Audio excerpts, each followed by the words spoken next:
Half রাস্তা গিয়ে যে গাড়ি থেকে আমাদের এইভাবে নেমে পড়তে হবে সত্যিই আমরা বুঝতে পারিনি। তো চলো ভিডিওটা দেখো।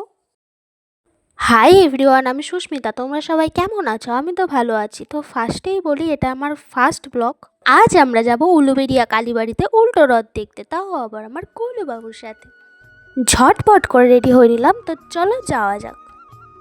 বৃষ্টির কারণে এর আগের বারে দেরি করে বেরোনোর জন্য আমরা কেউই রথ দেখতে পাইনি। যদিও এবারে উলুবেড়িয়া রথের সিস্টেমটা একটু চেঞ্জ করা হয়েছে। প্রত্যেক বছরে রথ ঘুরিয়ে নিয়ে চলে আসা হয়, কিন্তু এ বছরে জগন্নাথ মাসির বাড়ি থেকে গেছে। আমরা তো গাড়ি নিয়েই আসছিলাম, কিন্তু হাফ রাস্তা আসার পরে আমাদের নেমে যেতে হয়েছিল, কারণ ওই দিক দিয়েই রথটা আসছিল। তাই আমরা নেবেই একটু এগিয়ে গেলাম। চলো রথটাকে তোমাদের দেখাই।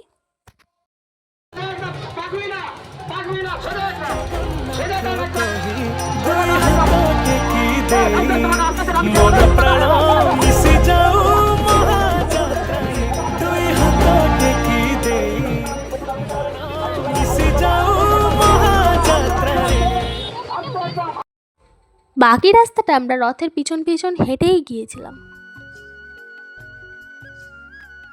কালীবাড়িতে রথটা ঢুকে যাওয়ার পর আমরা গিয়েছিলাম রথের দড়ি টানতে। জানি রথটা টানতে পারবো না, কারণ রথটা ছিল প্রচুর বড়। তো রথ টানাটানি করার পরে আমরা চলে গেছিলাম কালীবাড়ি কালী মায়ের কাছে, কারণ কালীবাড়ি এসেছি কালী মায়ের কাছে যাব না, এটা তো হতেই পারে না।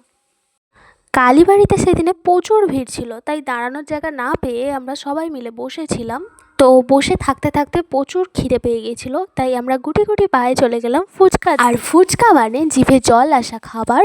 আর দেখো, ফুচকা দিতেই না দিতে ও তো গালে তুলে দিয়েছে। তারপর তো পরস্পর এক এক খাবার ছিলই, যেমন ঘুগনি, মোমো, আইসক্রিম।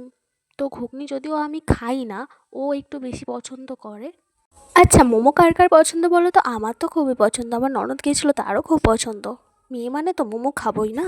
আর সব থেকে বড় কথা, রথ দেখতে গেছি বলেই মনে হবে না যদি না আমরা জিলাপিটা কিনি। তাই বাড়ির জন্য একটু জিলাপি নিয়ে নিলাম, কারণ অত কিছু খাওয়া আমাদের পক্ষে সম্ভব নয়।